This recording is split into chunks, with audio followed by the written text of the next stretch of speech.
আজ আমরা আছি পশ্চিমবঙ্গের একটি ঐতিহাসিক শহর মুর্শিদাবাদে। নবাবের শাসনকালে এটি বাংলা, বিহার, উড়িষ্যার রাজধানী ছিল। স্বাধীন বাংলার শেষ রাজধানীর নামকরণ করা হয়েছিল বাংলা, বিহার এবং উড়িষ্যার দেওয়ান নবাব মুর্শিদ কুলি খানের নামে। এটি ভাগীরথী নদীর তীরে অবস্থিত, জাঁকজমক শহর এবং রেশমের জন্য বিখ্যাত। এটি 1717 সালে বাংলার রাজধানী করা হয়।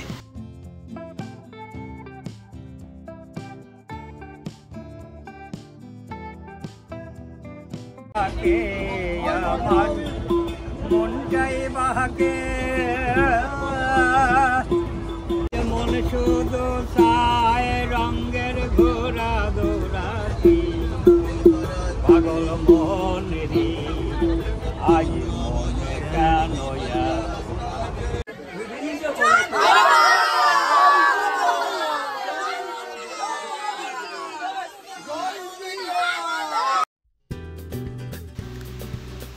ভারতবর্ষের ইতিহাসে মুর্শিদাবাদ একটি অতি গুরুত্বপূর্ণ নাম। লর্ড ক্লাইভ থেকে মাউন্ট ব্যাটেন ইংরেজদের 200 বছরের উপনিবেশের গোড়াপত্তন হয়েছিল এই মুর্শিদাবাদে। এককালে বাংলা, বিহার, উড়িষ্যার রাজধানী মুর্শিদাবাদ আজ জৌলুস হারিয়ে জরাজীর্ণ অবস্থায়। অনেক পর্যটককে বলতে শুনেছি মুর্শিদাবাদে কিছুই নেই, সব ভাঙাচোরা বাড়ি আর কবরখানা।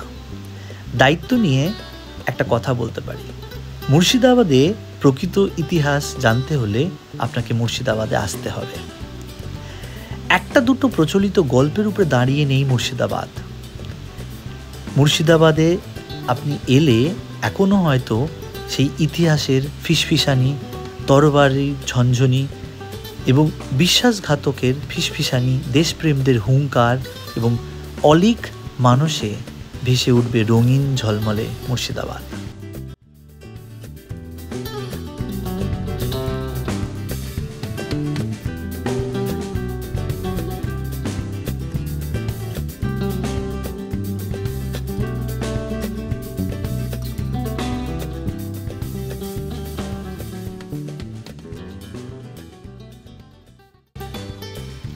আজ আমাদের আস্থানা এই ভাগীরথী নদীর একেবারে পাশে হোটেল মঞ্জুষা।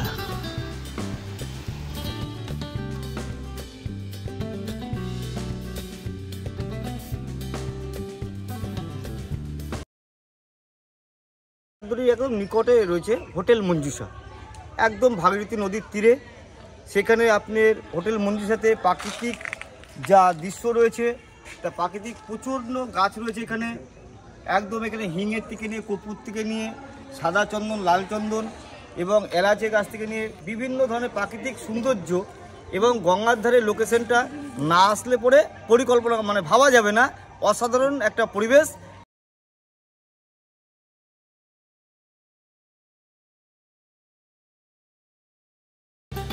গোটা মুর্শিদাবাদ জুড়ে বহু ছোট বড় লজ, হোটেল, রিসর্ট আছে, কিন্তু আমাদের কাছে প্রথম পছন্দের ছিল হোটেল মঞ্জুষা।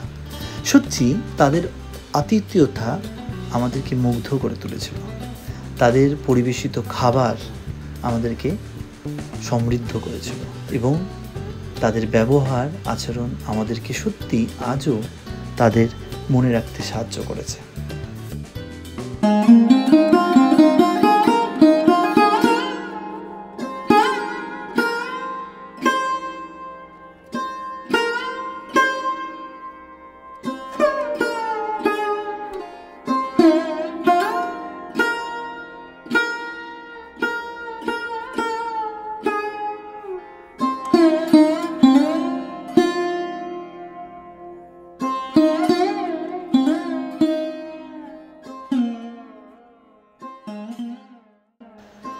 খোকা ঘুমালো, পাড়া জোড়ালো, বর্গি এলো দেশে।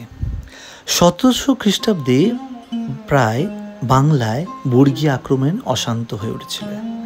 এই বর্গীদের আটকানোর জন্য বাংলায় শান্তি ফিরিয়ে এনেছিলেন বাংলার প্রথম নবাব মুর্শিদ কুলি খাঁ।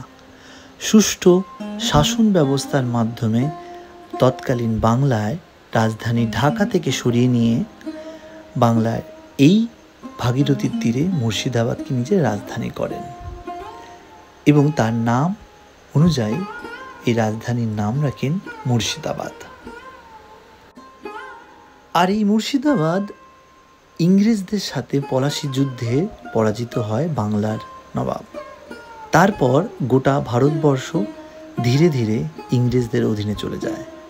এই শহরে ছড়িয়ে রয়েছে আজও নানা জানা অজানার ইতিহাস।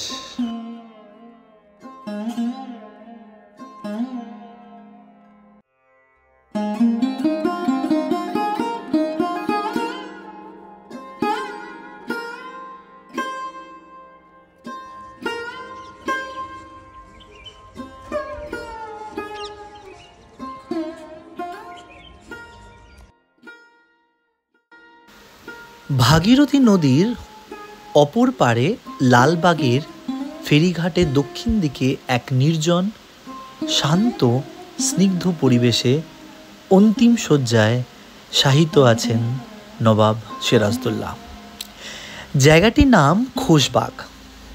খোশবাগ কথাটির এসেছে খুশবু বাগ থেকে, কারণ সমাধিস্থলটির পূর্বে সুগন্ধি ফুলের গাছে সজ্জিত ছিল। সিরাজের মৃত্যুর পর তার প্রিয়তমা পত্নী লুৎফান্নেসাকে ঢাকায় বন্দি করে রাখা হয় এবং পরে এই খোশবাগে এনে এই সমাধিস্থল দেখাশোনা করার কাজে নিযুক্ত করা হয়। তিনি এবং তার শিশুকন্যা জহুরা সেখানে নজরবন্দি থাকতেন এবং অত্যন্ত মমতার সঙ্গে সমাধিস্থল রক্ষণাবেক্ষণ করতেন। তখন সিরাজের সমাধিটি ছিল বহুমূল্যের রত্নখচিত কাপড় দিয়ে ঢাকা এবং প্রতিদিন কোরআন পাঠ হতো। লুৎফার মৃত্যুর পর তাকে সিরাজের পদতলে সমাধিস্থ করা হয়। এখানে সিরাজের দাদু আলীবর্দী খাঁ, সিরাজের ভাই, সিরাজের হত্যাকারী মোহাম্মদী বেগ এবং আরও অনেকের কবর আছে। আলীবর্দী তার মায়ের জন্য এই সমাধি ভবনটি নির্মাণ করেছিলেন।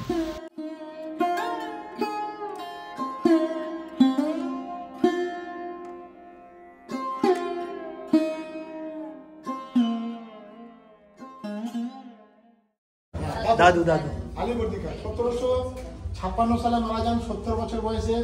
এটাই প্রথম কবর। এই খোশবাগে সিরাজউদ্দৌলা নিজে হাতে দিয়েছিলেন। এই কবরে ছিল 7 ফুট উঁচু। এতে ছিল হিরে মতি জহরত সিরাজউদ্দৌলা বাঁধিয়ে দিয়েছিলেন। সেগুলো ব্রিটিশ সরকাররা যাওয়ার সময় উঠিয়ে নিয়ে চলে যায়। এটা খুব সাধারণ সমাধি। মির্জাপুরের ছেলে মিরনের আদেশে সিরাজউদ্দৌলাকে প্রথম ছোড়া মেরেছিলেন মোহাম্মদী বেগ। তারপরে মির্জাপুরের ছেলে মিরন সিরাজউদ্দৌলার দেহটা কেটে বিক্ষত করে দেয়, করে বস্তায় পুরে হাতির পায়ে বেঁধে মুর্শিদাবাদের চাঁদনি চক বাজার বসত, যেটাকে মিনা বাজার বলা হতো। সেই বাজারটা মৃত্যু মিছিল করে ঘুরিয়েছিলেন তুচ্ছজনক ব্যাপার করে। পরে তার দেহটাকে সেলাই করে এই সমাধিটা দিয়েছিলেন ইংরেজরা দয়ার উপরে নির্ভর করে। পাশেরটা আছে সিরাজউদ্দৌলার পালিত ভাই, নাম হচ্ছে মির্জা মেহেদি। ওনাকে চিৎ করে ফেলে তক্তার মধ্যে তক্তা চাপা দিয়ে হাতির পায়ের তলায় পিষে মেরেছিলেন মির্জাপুরের ছেলে মিরন। একটু সাইড। সিরাজউদ্দৌলার পায়ের নিচেই সিরাজউদ্দৌলার স্ত্রী লুৎফান্নেসা বেগম। ইনি পাগল হয়ে মারা যান 1786-তে।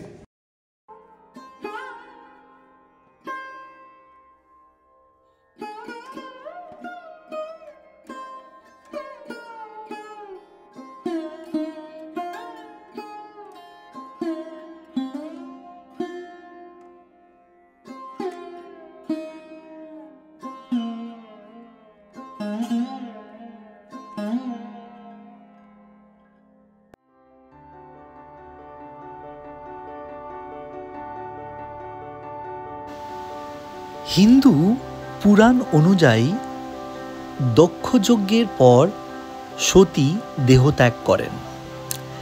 বিষ্ণু তার সুদর্শন চক্র দিয়ে সতীর অঙ্গ 51টি খণ্ড খণ্ডিত করেন। প্রতিটি খণ্ড যেখানে পড়ে সেখানে একটি করে পীঠস্থান গড়ে ওঠে। ফাহারবাগ থেকে 5 মাইল দূরে সতী কিরিট মন্দির পড়ে।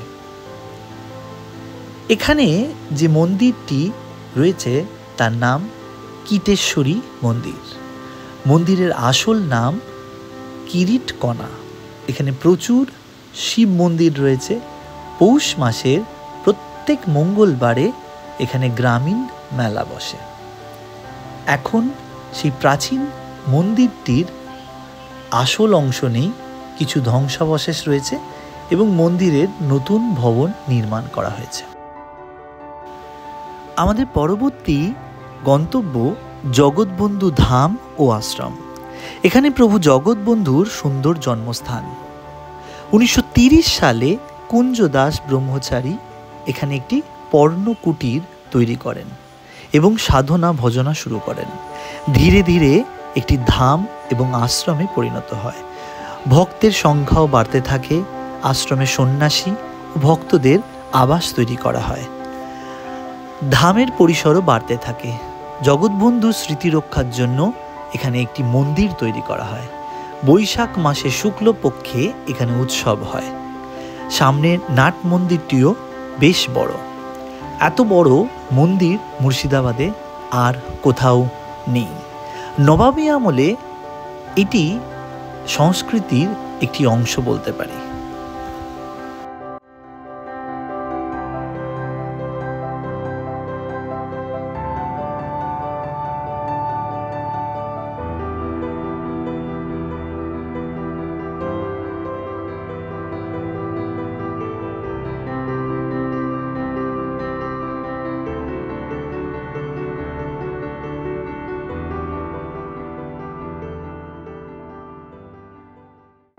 বিকেলের জলখাবার সেরে আমরা আস্তে আস্তে ফিরলাম ভাগীরথীর ওপারে আমাদের গন্তব্য হোটেল মঞ্জুষায়।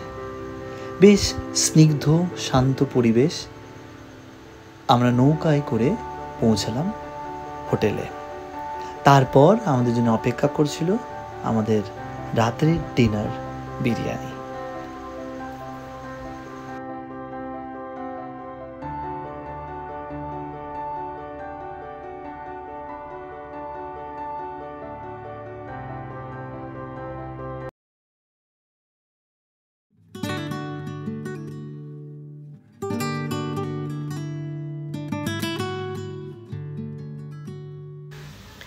দ্বিতীয় দিনের সফরটা যে এইভাবে শুরু হবে ঘোড়ায় চড়ে তা বুঝতে পারিনি। বেশ সুন্দর এক অনুভূতি নিয়ে আমাদের পরবর্তী গন্তব্য কাঠগোলার বাগান। বড় এই ফটকটি পার হয়ে টিকিট কাউন্টার থেকে টিকিট সংগ্রহ করে আমরা পৌঁছে গেলাম কাঠগোলার বাগানে।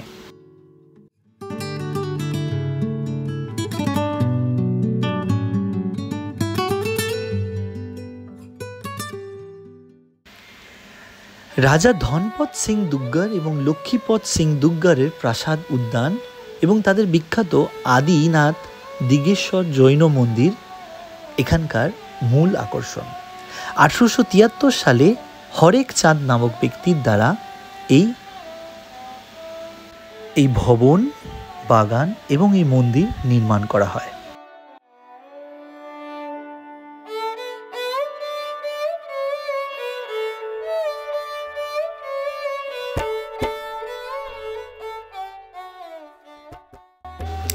কাঠগোলার বাগানের মধ্যে রয়েছে বাগান বাড়ির প্রতিষ্ঠাতা লক্ষ্মীপত সিং দুগ্গর, ধনপত সিং দুগ্গর, ছত্রপত সিং দুগ্গর ও মহিপত সিং দুগ্গরের বিশাল আকার ঘোড়ার 4টি মূর্তি। একটি বাউলি আছে। বাউলিটির রাজস্থানের সংস্কৃতির ছোঁয়া লক্ষ্য করা যায়। মার্বেলের নানা মূর্তি রয়েছে। মাছের সমাধি আছে। জৈন সম্প্রদায়ের কাছে মাছ খুব পবিত্র, তাই মাছ মারা গেলে তাকে সমাধি দেওয়া হতো। রয়েছে লক্ষ্মীপ সিংয়ের বাসস্থান, দুগ্গর পরিবারের ব্যবহৃত আসবাবপত্র, খাট, বিছানা, আয়না, মূর্তি, ডাইনিং টেবিল, তৈলচিত্র ও মার্কারি গ্লোব বিলিয়ার্ড বোর্ডের একটি রুমও আছে। রয়েছে একটি ছোট্ট লাইব্রেরি।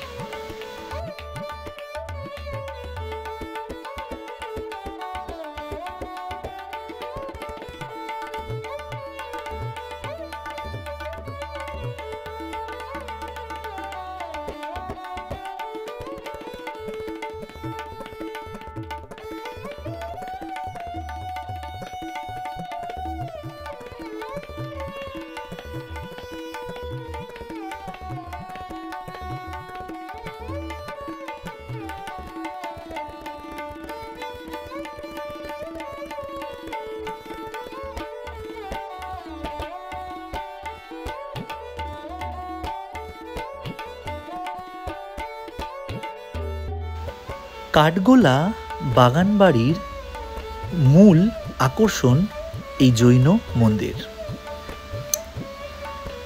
তোরণ পার করে এই মন্দির। তোরণটি সম্পূর্ণ মার্বেলের তৈরি। প্রধান প্রবেশদ্বারের দুপাশে সরু রাস্তা এবং তার উপরে দুটি গম্বুজ। হিন্দু মুসলিম স্থাপত্যের সমন্বয় সাধন করেছে এই মন্দির।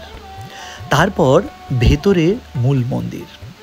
মন্দিরের ভেতরে শ্রী শ্রী আদিনাথজির মূর্তি রয়েছে। সঙ্গে রয়েছে নানা জৈন তীর্থাঙ্করদের মূর্তি। মন্দিরটি সম্পূর্ণরূপে মার্বেল পাথরের দ্বারা তৈরি। পাথরে খোদাই করা বুধগয়া, পরেশনাথ পাহাড়, ফগলু নদী, পালকি, যানবাহনের মানচিত্র অপূর্ব সুন্দর করে ফুটিয়ে তোলা হয়েছে। মন্দিরের ভেতরে ঝোলানো রয়েছে কয়েকটি ঝাড়বাতি, আছে একটি মার্কারি গ্লোবও। এই মন্দিরটি বন্ধ।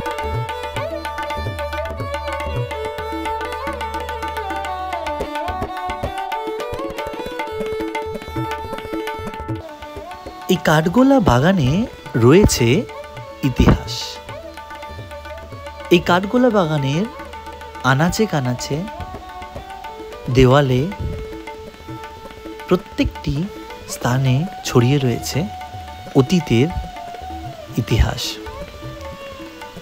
শোনা যায় এই কাঠগোলা বাগান থেকেই একসময় নাকি চন্দন কাঠ চোরাচালান করা হতো সুড়ঙ্গ পথে।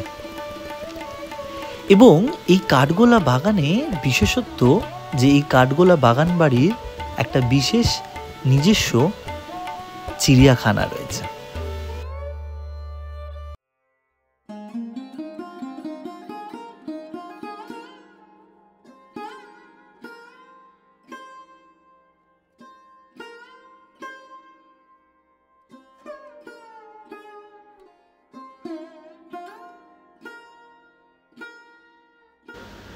হাজারদুয়ারি প্যালেসের থেকে মাত্র 3 কিলোমিটার উত্তরে জগৎ শেঠের বাড়ি।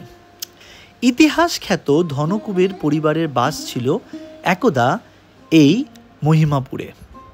এখানে ছিল শেঠেদের কাছারি, বাড়ি, বাসস্থান, বাগান ও মন্দির। ভাগীরথীর পশ্চিম পারে ছিল টাকশাল। কালের স্রোতে প্রায় সবই ধ্বংস। গোলাপচাঁদ শেঠ এই বর্তমান মন্দিরটি তৈরি করেন, সঙ্গে বাসস্থানটিও। এই মন্দিরের কোষ্ঠী পাথরের স্তম্ভগুলোই পুরনো ধ্বংসপ্রাপ্ত মন্দিরের। বর্তমানে জগৎ শেঠদের বাসস্থানটি সংগ্রহশালা হিসাবে খুলে দেওয়া হয়েছে পর্যটকদের জন্য। সংগ্রহশালায় রয়েছে শেঠ পরিবারের ব্যবহৃত আসবাবপত্র, ফুলদানি, বাগানের চেয়ার টেবিল, তৈলচিত্র, সোনা ও রূপর তৈরি মুদ্রা, ইস্ট ইন্ডিয়া কোম্পানি সৈনিকদের পোশাক, সোনা ও রূপোর জড়ি দিয়ে নির্মিত বেনারসি শাড়ি, তালপাতার পাণ্ডুলিপি। সংগ্রহশালার চারদিকে রয়েছে ফুলের নানা পাতাবাহারে ঘেরা অপূর্ব বাগান। বাগানের মধ্যে রয়েছে এক রাজকীয় ফোয়ারা। শুনেছি রাত্রের আলোর ব্যবস্থাও রয়েছে এখানে।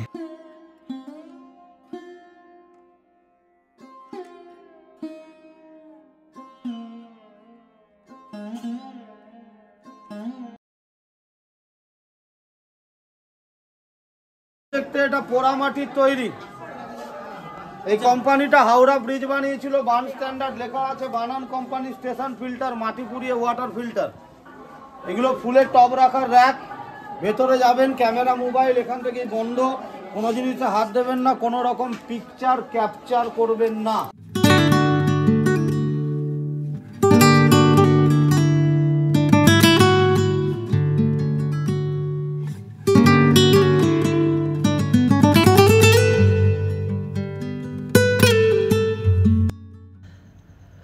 মুর্শিদ কুলি খাঁর নির্দেশে তার বিশ্বস্ত অনুচর মোরাদ ফোরাস কাটরা মসজিদ নির্মাণ করেন।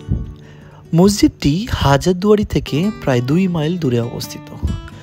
মুর্শিদ কুলি খাঁ শেষ বয়সে মসজিদটির ভিতরে এমন স্থানে নিজের সমাধি ভবন নির্মাণ করেন যাতে মসজিদে প্রবেশের পথে সকলের পদধূলি তার সমাধির উপরে পড়ে এবং তার আত্মা যাতে স্বর্গে যায়। তিনি মৃত্যুর পূর্বে ওই সমাধি প্রস্তুত করেছিলেন। মসজিদটির উচ্চতা 70 ফুট। মসজিদের ভেতরে প্রায় কয়েকশো লোক একসঙ্গে নামাজ পড়তে পারতেন। নামাজ পড়ার জন্য শতরঞ্জি কাটা বিভিন্ন নকশা করা আছে মেঝেতে। আর নিচের রুমে কোনো ইলেকট্রিক সিস্টেম ছিল না, সেই জন্য মাটির দিয়ে রাখতো, মাটির ওর মধ্যে রিফ্লেক্ট করে যখনই রাখতো তার আলোটি ডাইরেক্ট সোজা কাছে গিয়ে পড়তো, আর যখনই কাছে গিয়ে পড়তো তখনই রিফ্লেক্ট হতো, আলোকিত হয়ে থাকতো। কিন্তু দুঃখের বিষয় এই ব্রিটিশরা যখন দেশ ছেড়ে চলে যায় তখন মসজিদটির চারিদিকে 4টি সুউচ্চ মিনার ছিল যেগুলো দুর্গের কাজ করত। বর্তমানে 2টি মিনার সম্পূর্ণভাবে ধূলিসাৎ হয়ে গেছে এবং 2টি অবশিষ্ট রয়েছে। মসজিদের বর্তমান প্রবেশপথ আসলে পশ্চাৎ দিক।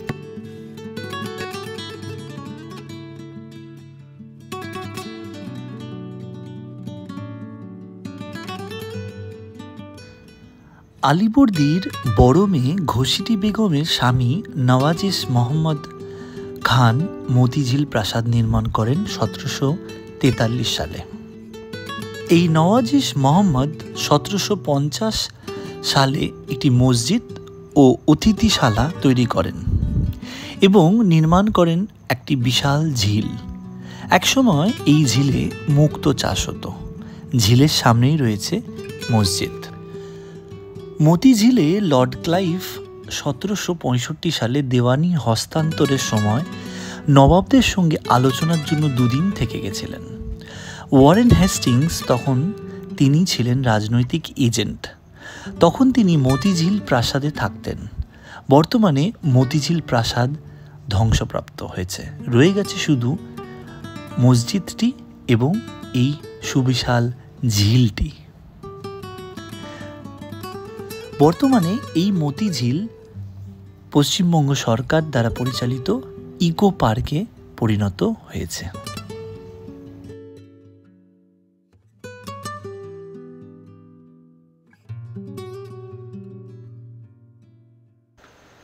সাইট সিন করতে করতে প্রায় ক্লান্ত হয়ে পড়েছিলাম, তাই আমরা সন্ধে হতেই রওনা দিলাম হোটেলের দিকে এবং হোটেলে আমাদের জন্য অপেক্ষা করছিল বনফায়ার।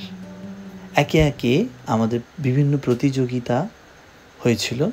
এই প্রতিযোগিতায় সবাই অংশগ্রহণ করেছিলাম।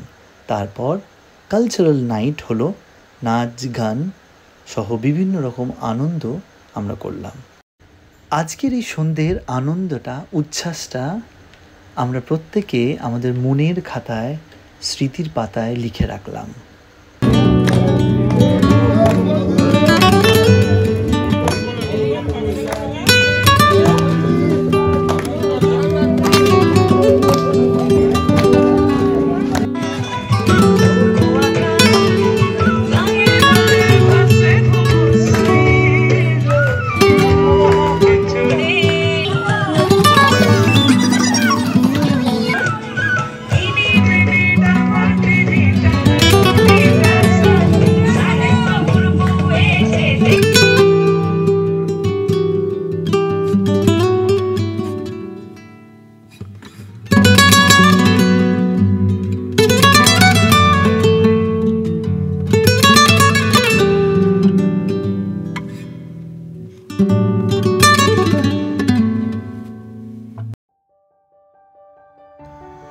মুর্শিদাবাদের অন্যতম আকর্ষণ হাজারদুয়ারি প্রাসাদ।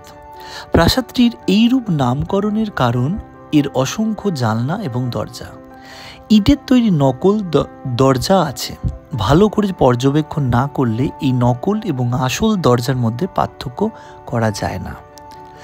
1829 খ্রিস্টাব্দে নবাব নাজিম হুমায়ুন জা এই প্রাসাদটির ভিত্তিপ্রস্তর স্থাপন করেন। প্রাসাদটির ভেতরে কারুকার্য অত্যন্ত সুন্দর। একতলায় রয়েছে অস্ত্রাগার, রেকর্ড ঘর এবং অফিস ঘর। রয়েছে সিরাজের তরবারি, আলীবর্দী খাঁর তরবারি, নাদির শাহের বল্লম, মীর কাসিমের ছোড়া, মীর কাসিমের মুঙ্গেরের কারখানার বন্দুক, আরও বিভিন্ন ধরনের বন্দুক, ছোড়া, বল্লম, খঞ্জর এই অস্ত্রাগারে। পলাশির যুদ্ধে ব্যবহৃত অনেক অস্ত্রই রয়েছে এই মিউজিয়ামে। প্রাসাদটির দ্বিতীয় তলায় রয়েছে বিভিন্ন আর্ট গ্যালারি এবং দর্শনীয় বস্তু।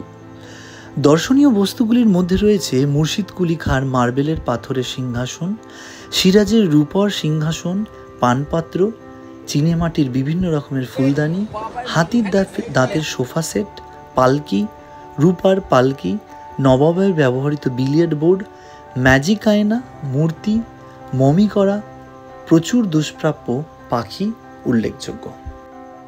দোতলায় সবচেয়ে আকর্ষণীয় সুদৃশ্য দরবার কক্ষটি আছে। দরবার কক্ষের মাঝখানে আছে রানী ভিক্টোরিয়ার দেওয়া উপহার 101টি বাতি ঝাড় লণ্ঠন। কক্ষটির ছাদের দেওয়ালে চুনসুরকি তৈরি। প্রাসাদটির উচ্চতা 80 ফুট। তৈরি করতে খরচ পড়েছিল প্রায় 16 লক্ষ টাকা।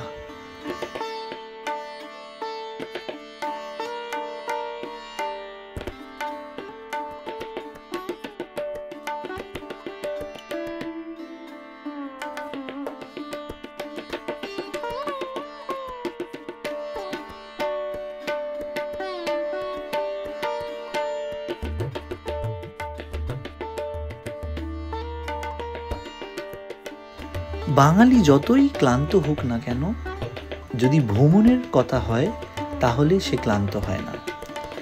সাইট সিইং সেরে হোটেল মঞ্জুষায় লাঞ্চ করার পরে আমরা তাদেরই তত্ত্বাবধানে শুরু করলাম নৌকা বিহার।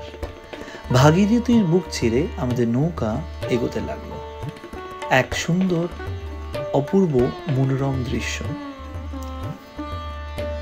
এই ভাগীরথী দিয়ে অনেক জল বয়ে গেছে অনেক ইতিহাস।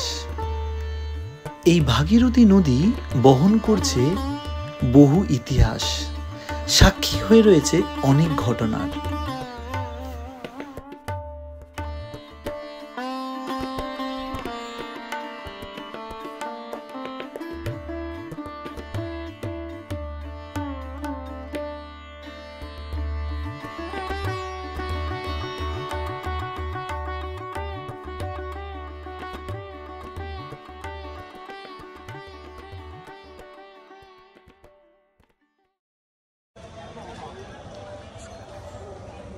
আপনাদেরকে মুর্শিদাবাদে আসার জন্য আহ্বান জানাচ্ছি। একটা কথা, মুর্শিদাবাদটা হচ্ছে একমাত্র টুরিস্টের উপর নির্ভরশীল।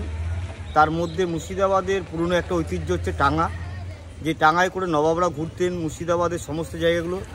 সেই সমস্ত পর্যটক যারা আসে তারা টাঙায় করে সেভাবে ঘুরে, তারা কোনো রকম অসুবিধার ব্যাপার থাকে না।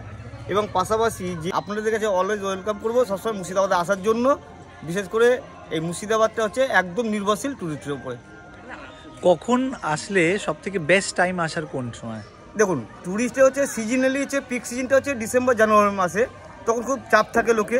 আমি বলবো মানে ঠিক বৈশাখ জ্যৈষ্ঠ মাসে যদি আসা যায় বাংলার মাসে, তাহলে সে সময় যে প্রাকৃতিক যে গাছের যে আম, সেই আমটাও উপভোগ করা যাবে, দেখা যাবে, খাওয়া যাবে এবং খুব আরামদায়কভাবে মুর্শিদাবাদে ঘোরা যাবে। মুর্শিদাবাদে বেশি একটা গরমের ব্যাপার নয়, প্রাকৃতিক মানে এত গাছপালা রয়েছে, তাতে গরমের আবহাওয়াটা অত বেশি পড়ে না। তো গরমকে উপেক্ষা করে মুর্শিদাবাদে আসুন, খুবই ভালো লাগবে, বিশেষ করে আমের সময়তে।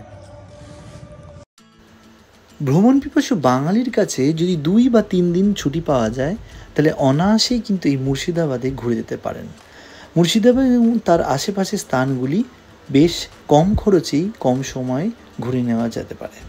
যদি বাঙালির ইতিহাসকে জানতে হয়, বাংলার ইতিহাসকে জানতে হয়, তবে মুর্শিদাবাদে অবশ্যই আসতে হবে। একসময় বাংলার শক্তি কেন্দ্রবিন্দু ছিল এই শহর। এখন অসংখ্য স্মৃতিস্তম্ভ সমাধি মাধ্যমে রাজপরিবারের ঐতিহ্য বহন করছে। হরফ করে বলতে পারি, বাংলার সমৃদ্ধশালী স্বর্ণযুগে নিয়ে যাবে আপনাকে এবং ইতিহাসকে জীবন্ত ছবির মতন করে তুলবে আপনার কাছে এই মুর্শিদাবাদ।